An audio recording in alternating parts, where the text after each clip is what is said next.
Okay, well, thanks very much, Ken.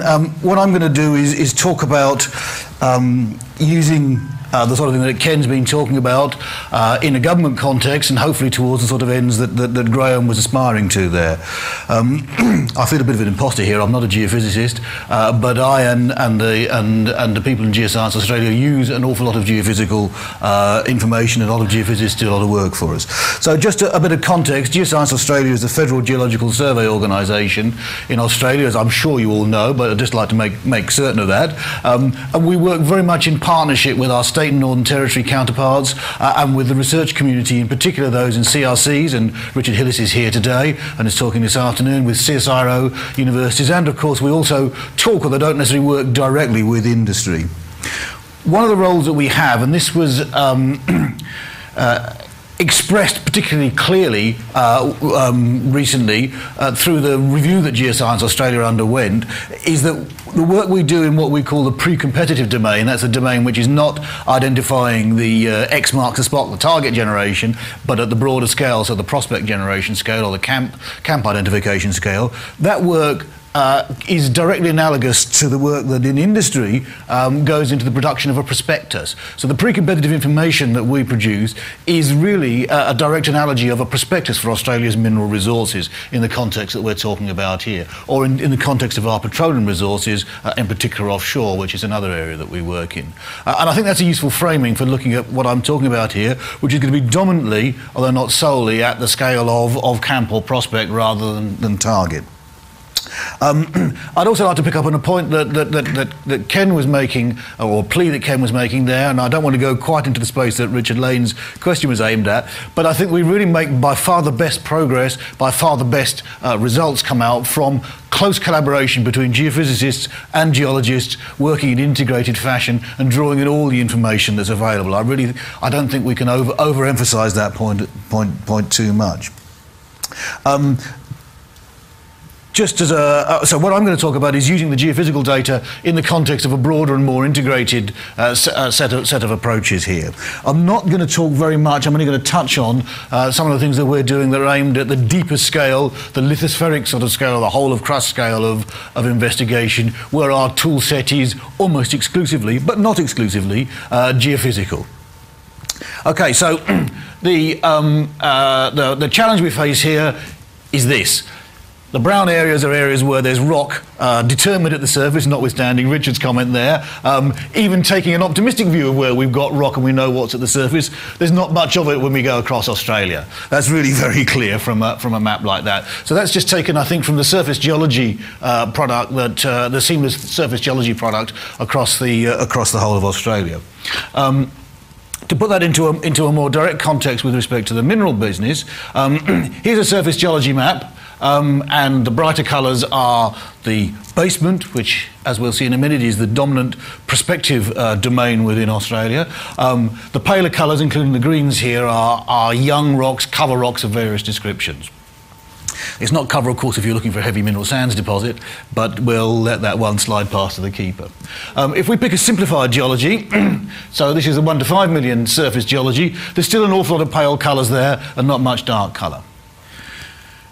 If we then superimpose on that Australia's major mineral deposits, they are almost exclusively located in those areas where we are not in a covered region. That's not to say that the covered regions are the only unexplored frontier, and the point that Richard Shoddy's made and was illustrated in Graham's talk about depth as an exploration frontier is of course valid. But if we look here, there are really very, very few deposits. I mean, these are heavy mineral sands deposits in the Murray Basin. We've got a few bits and pieces floating around here. Olympic Dam is of course covered. And up here we've got covered base metal mineralisation known. But really it's a very, very stark revelation. How much of what we exploit for Australia's wealth is in the exposed areas and how much is not exposed. And we've got every reason, if we look at the geophysics, so here we've got the aeromag with the geology superimposed on top, and it shows something that we all know, that many of our well mineralised, our very, very fertile provinces extend under cover. So the Mount Isa terrain here is this chunk in here, but we can see the geology extending for the same distance again north and south.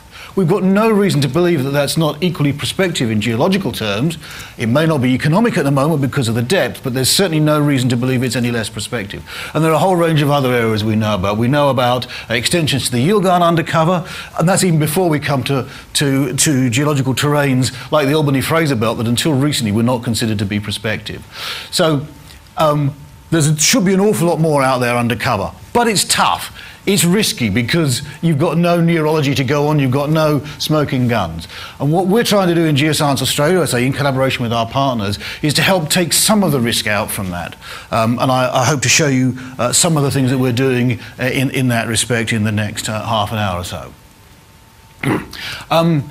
This feeds into something called a National Mineral Exploration Strategy, which is a pretentious title for what this is. But the point about this is something which has been endorsed by something called the Standing Council on Energy and Resources.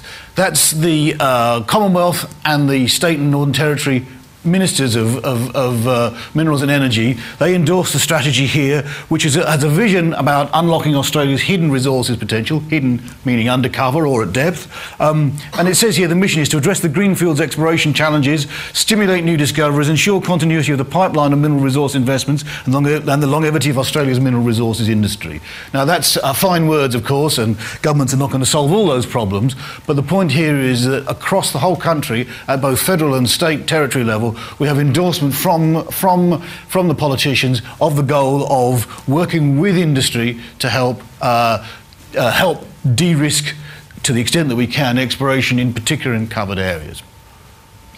Part of that strategy is working with the so-called Uncover vision. Now, Uncover is an exercise that's been run out of the Academy of Science, and it's looking to develop a nationally coordinated network of activity.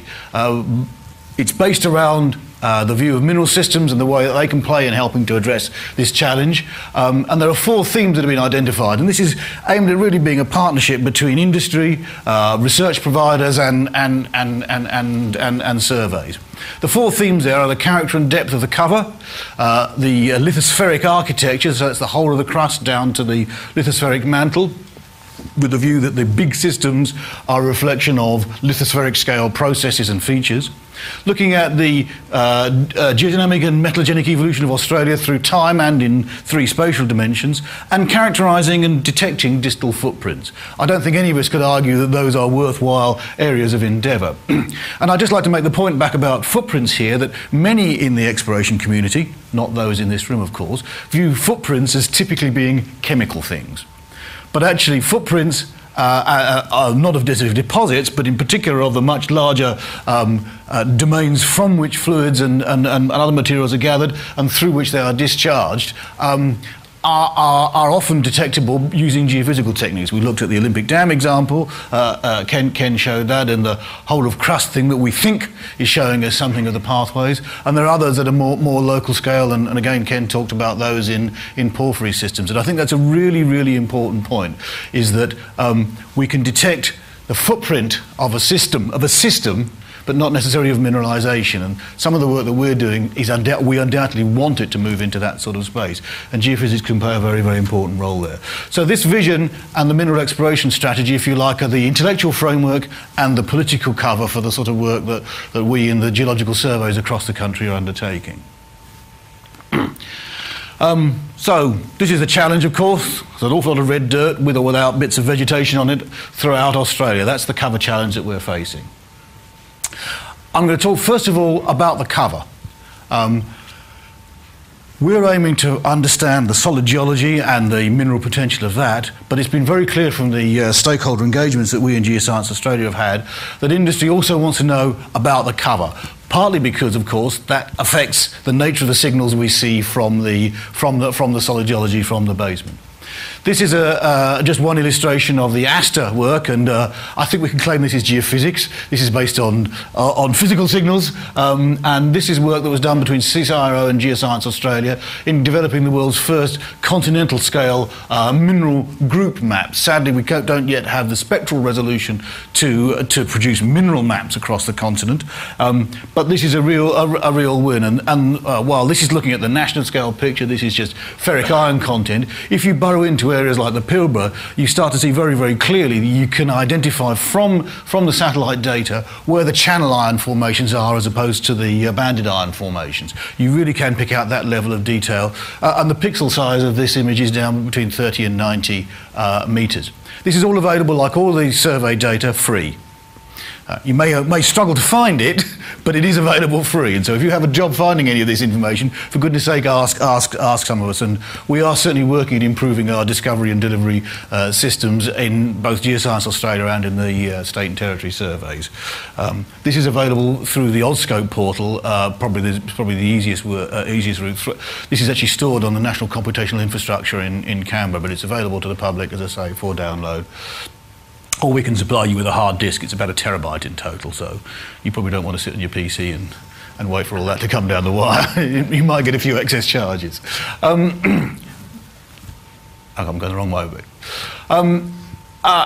In terms of characterising the cover as well, this is just another view of one of the data sets from the National Geochemical Survey. This was capturing overbank sediments across catchments across the whole continent.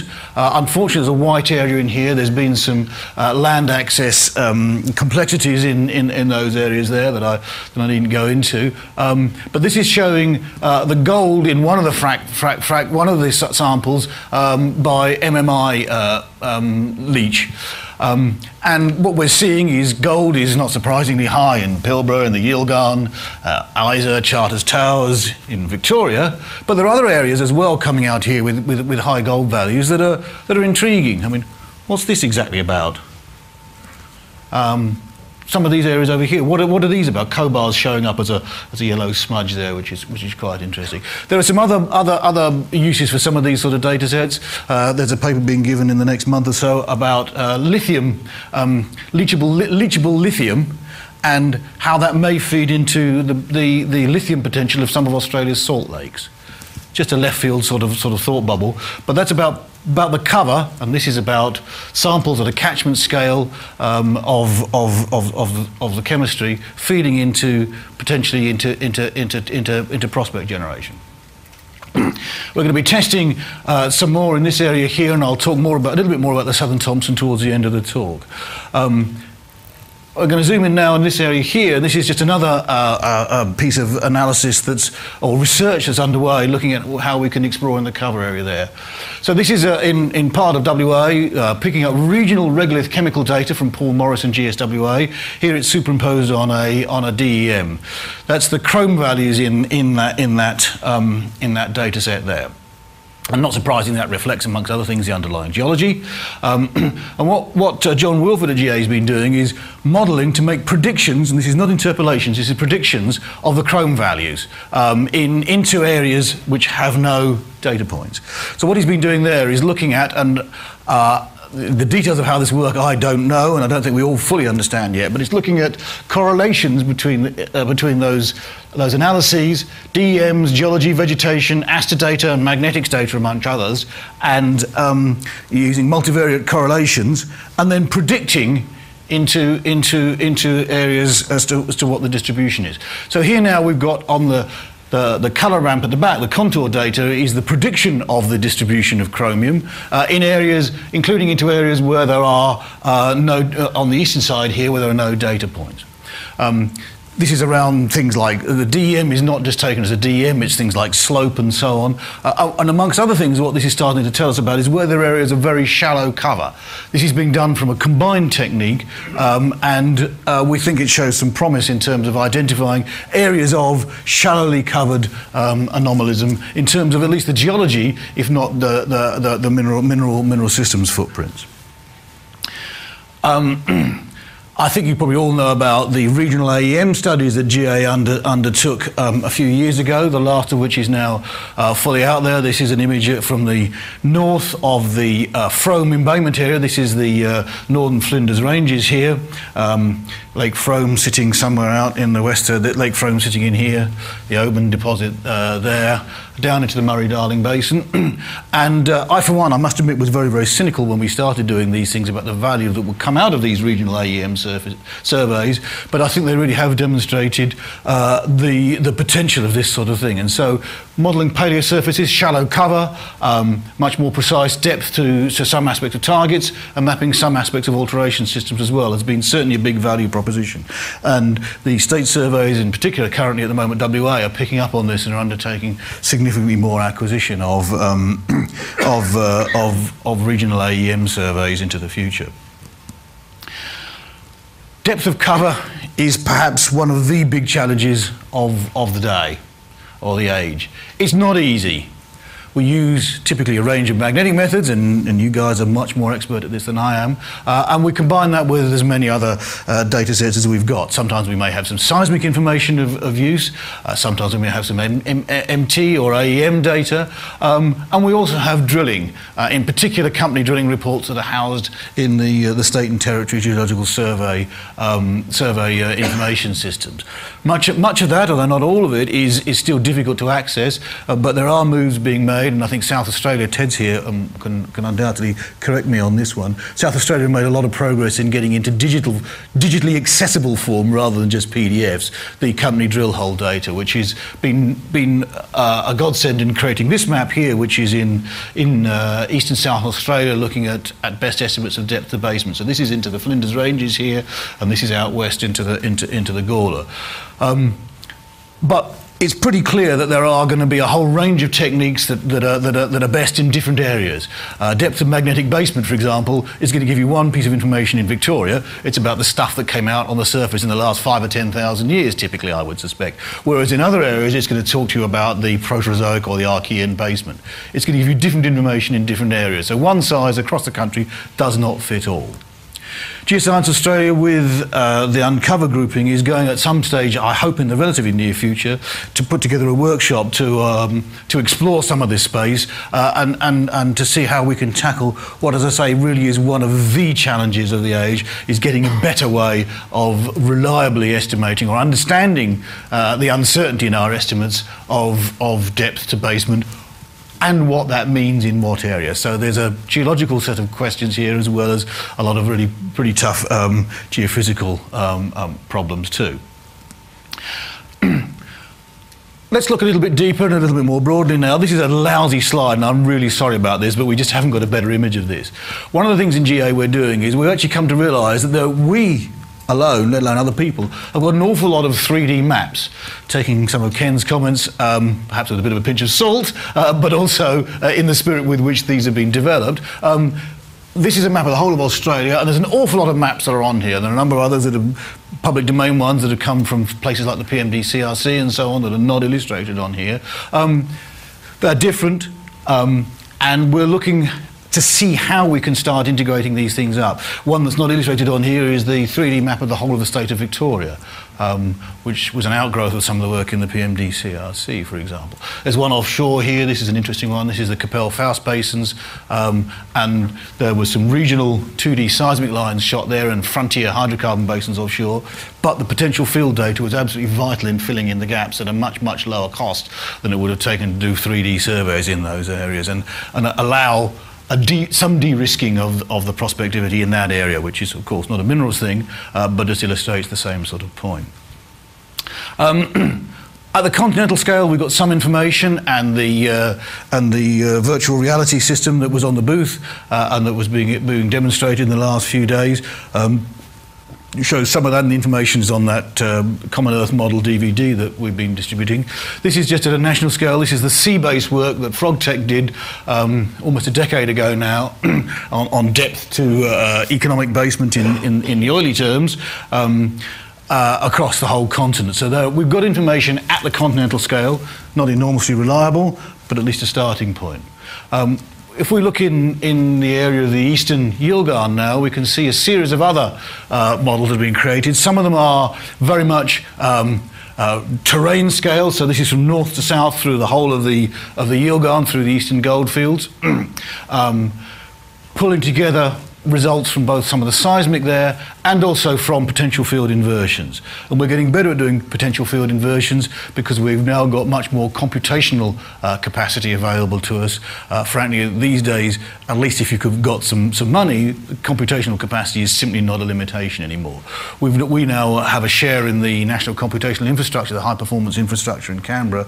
We've got 5% of that or something. We really, really struggle to go anywhere near using that at the moment. There's an awful lot of compute.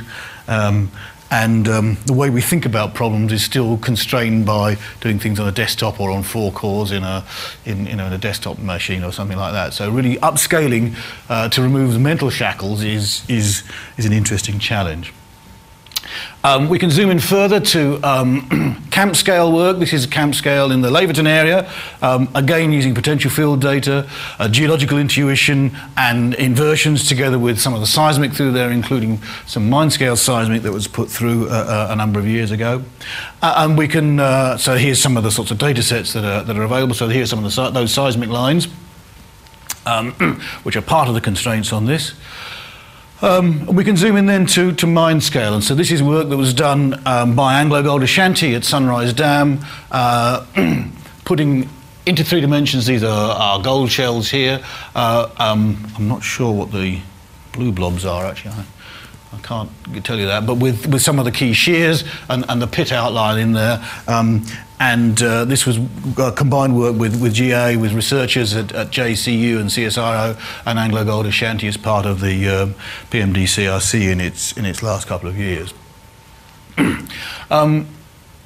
Building those models, and we typically do most of our work in the minerals area in GA in GoCAD, and using a combination of techniques. And as I say, using the increase in high performance computing that's available, amongst other things, we're now taking our MT data and rather than using 2D approximations, using 3D code, which is giving what look like, and I stress look like, more geologically reasonable inversions of the MT data. So we're certainly in GA keen to push regional long period MT surveys. We have the aspiration to undertake a national MT grid over in the coming years.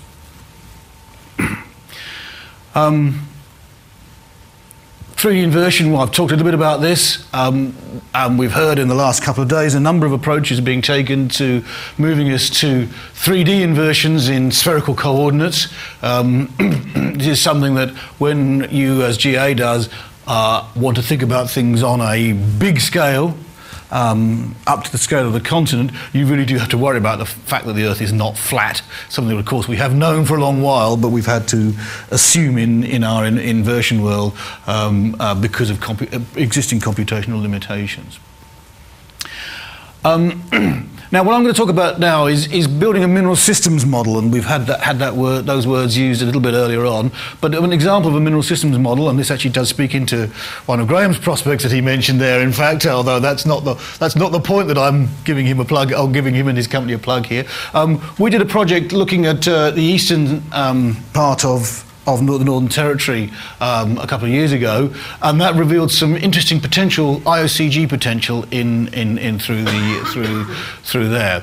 And so in the last 12 months, we've been looking at what the guys in the agency led by Anthony Schofield called the mega area, trying to build up a view of the mineral system potential there, a model of the mineral system potential there for iron oxide copper gold systems. And I just want to take you through that, and this is really what I meant earlier on about the integration of geological, geophysical and other data sets working together. So we have a concept around IOCGs as to what leads to them. We have sources of fluids and metals involved. We have pathways through which they move. Something has to drive those things to move, and then we need something to change for those fluids to cause deposition to occur. We need a change in the pressure, the temperature, or the chemical environment. We need gradients in PET or composition to drive deposition. Those gradients may be very local, they may be much more regional. So that's a conceptual model of how an IOCG system forms, and or, for that matter, any other sort of hydrothermal mineral system. If we look specifically in the IOCG space, we can then look at what we can map to define those things. So, okay, in terms of the sources of some of the fluids, we may want to find igneous rocks of various types, We may want to find basins. In terms of pathways, we're in particular looking at structural domains and especially at large-scale structures or sutures. In terms of drivers, the heat sources are going to be magmas, in particularly bimodal magmatic systems, with the matrix providing most of the heat involved in there. In terms of deposition environments and gradients and so on, we can use both geophysical, geological, and for that matter, geochemical inputs as well. So if you like, there's a workflow laid out in that sort of thing as to how we've been going about these assessments. And there's a really interesting nexus between geophysics and geochemistry that comes up. So we see that this is about geochemical modelling here, and I won't go into the details, but we see that there are, as reactions progress with hydrothermal fluids, in this case the copper in solution goes from this level down to much lower levels. And that's happening close to the transition, and this will come as no surprise to people, between hematite and magnetite as an alteration mineral. We've got sulfides coming in as well there, so beginning to come in just before that change from magnetite to hematite comes in. It's all about the change in the redox of the fluids, details of which are not important here. But the difference between magnetite and hematite, with sulfides around and so on, is the sort of thing that is detectable as an alteration signature, of course, in potential field inversions. We typically interpret potential field data just in terms of rock types, but if we start to think about alteration of rock types as one of the parameters, and Nick Williams, who's in the audience here, and Richard Shopping at GA, amongst many others, have done a lot of work on this in the past decade.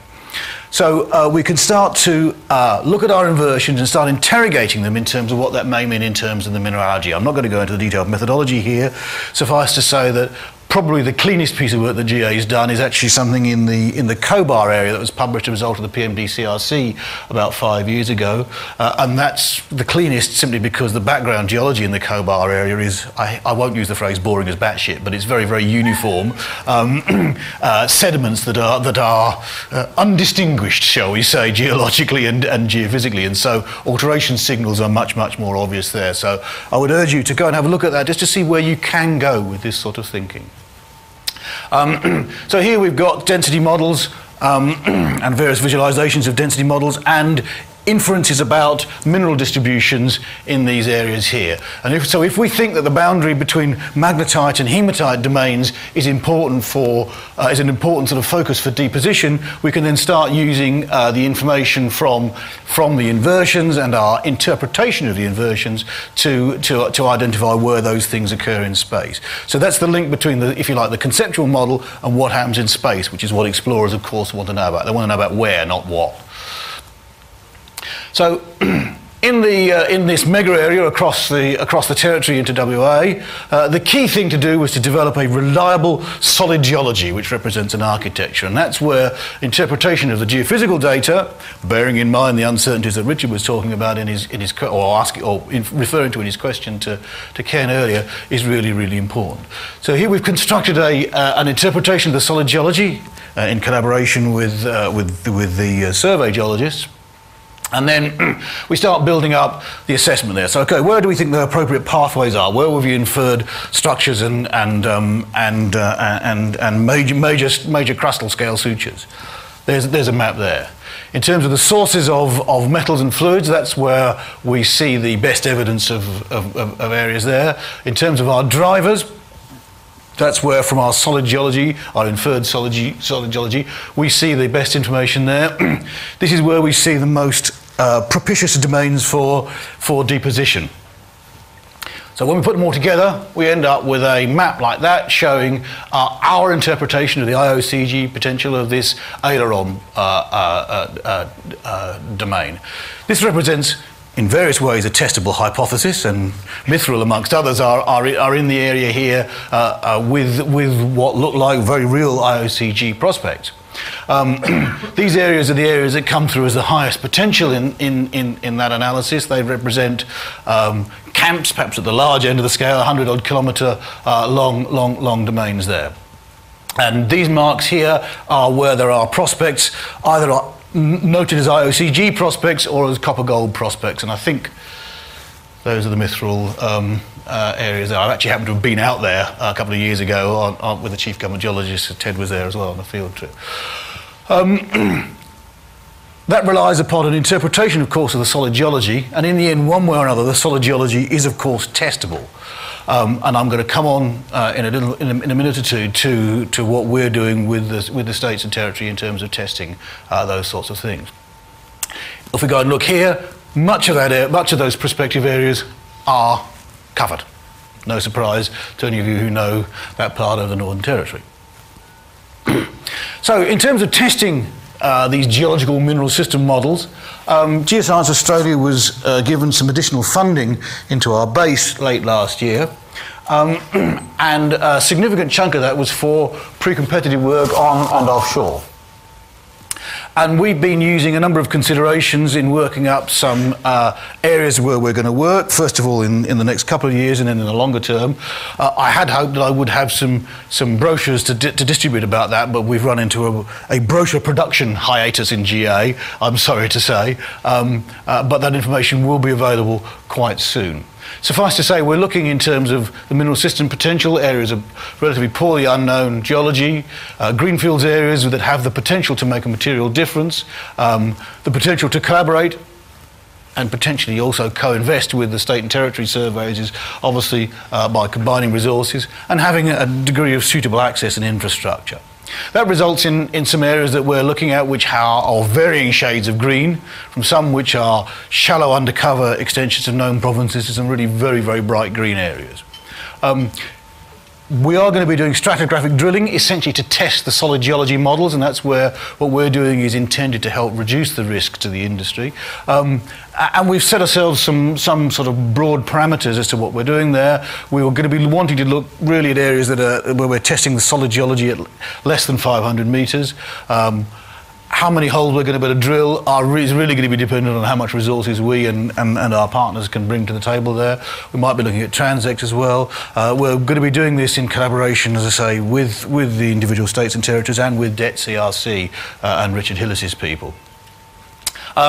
Just very quickly now to wind up, the two first areas we've got.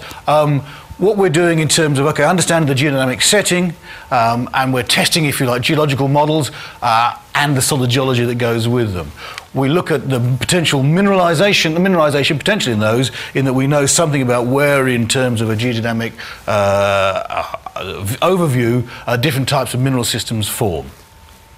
So in the east coast of Australia here, at the Delamerian times, we have a view as to what the geological structures are and what's going on, and among other things, there are arc and porphyry potentials down in Western Victoria. And this area here is the area that we're going to be going into first of all. We're at the moment about to start undertaking some target-based geophysical site investigations, and we'll be drilling before the end of the financial year. That may be an optimistic statement there. The key that we want to get out of this is core samples of the basement, so that we can characterise the basement as fully and comprehensively as possible. In particular, we want to be able to do geochronology on the basement to really nail down our view of what's there. So that's the first area we're going to be looking at. The second area we're going to be looking at is somewhere later in the Phanerozoic history in the East Coast. We're actually looking at the area of the Southern Thomson, straddling the Queensland-New South Wales border. That's going further out another year. And we're collaborating with the two surveys there. At the moment, we're looking at really compiling up the data, starting to define the questions that we want to ask in terms of what are the big unknowns that would help to address the uncertainties that industry faces in the area there. And we're seeking to be drilling in the following financial year. I'm happy to talk a little bit more about those specific projects, but that's still very early stages yet. We're going to be looking in other out years in a number of other areas. The black lines on this map, incidentally, are existing deep seismic traverses. Many of those are vibro-sized surveys, but some of them, for instance, this very long line east-west in Queensland, are dynamite traverses. There is an atlas which has now been released, joint production between ANU and GA and AusScope, of all the seismic data, deep seismic data that's been collected in Australia. That's available for free from the ANU ePress, and it should be available soon from the GA website as well. There was a copy on the GA and on the ASEG booths in the last few days around, but that really does give a snapshot as to what the information that there is out there at the moment. One of the big projects that we are about to kick in on is seismic across the Nullarbor, along the railway track. GSWA, Geological Survey of South Australia, and AusScope, together with GA, are very close to having closed the funding gap on completing the line from the existing survey that the West Australians did a year or so ago through to Tarcoola, which will allow us to construct a composite traverse east-west across the whole continent of the deep structure of Australia. There are further ideas on seismic in a variety of other places coming through, and indeed the states and the Northern Territory have got, many of them so far, some additional funding themselves to go into the pre-competitive domain. So with our resources as well, we're really hoping to make a material difference to the understanding of the covered areas of Australia, and hopefully address some of those challenges that Graham referred to in his opening comments. So just a final summary here. We see very substantial opportunities undercover in Australia, and of course tackling those opportunities really does involve using geophysics as the first and sometimes more or less the last port of call, together with our geological, geoscientific nous. The data that we've got, geophysical and otherwise, is all available free to help everyone tackling this. And we really want to help build with the Uncover world a productive and effective network between the research communities tackling the things we can't yet do but know we need to do, and the practitioners in both the exploration business and in the broader geoscientific exploration-related community. But governments, I'm not going to say governments are here to help, but that's kind of the message I'm trying to give, that we are trying to work to support the industry in achieving things for the benefit of everyone in Australia. Okay, that's it from me. Thank you very much.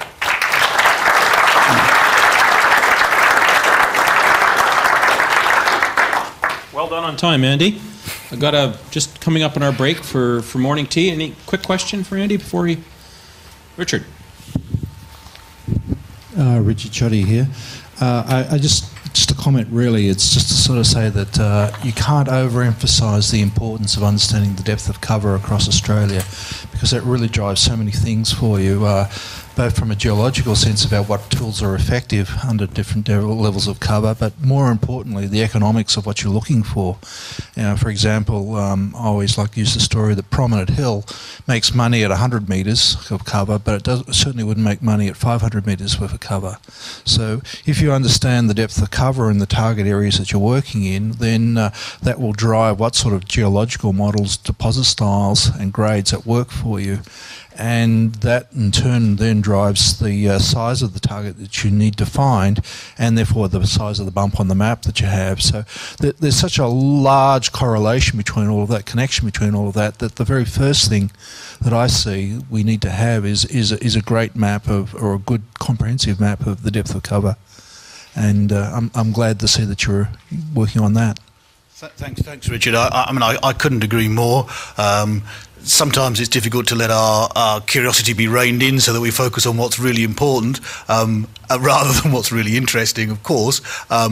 But you really make the point that it's not just the geology and the geophysics we need to integrate, but also the economics as well. And I think that's a very, very important point that we all need to be cognizant of the whole time we're thinking about these sorts of things. And just to sort of... Hello. And just to sort of take on that point, I was fascinated by the fact that you're doing a seismic survey going right along the railway line that goes from South Australia to Western Australia. And that in itself is a very interesting exercise, because surprisingly you think it's a remote area, but because you actually got a railway line there, you actually have very good infrastructure. And if you actually do find something there, then you actually got a cheap way of getting your product to market. So ironically, if you find something under 500 metres worth of cover, but it's only 20 kilometres away from that railway line, you can actually make good money out of it. That's a really interesting point that I must admit I hadn't thought of it in those terms. Of course, for us, in terms of running the seismic line, the fact that the railway line is there is a major logistical positive for us. the rationale there, because it is a really, really bright greenfields area, of course, is that it's the biggest black hole in our understanding of the geology of the Australian continent. And so filling that in will help us understand things hundreds or thousands of kilometres away, potentially, because we will improve our understanding of the geology of the Australia at the continental scale and how it's assembled. But the fact, you're quite right, there are potential direct, much more direct benefits that could accrue from that as well. So that's thank you for that. Okay. I think we're a little after 10, so we should make our break. Hold the thought, Peter.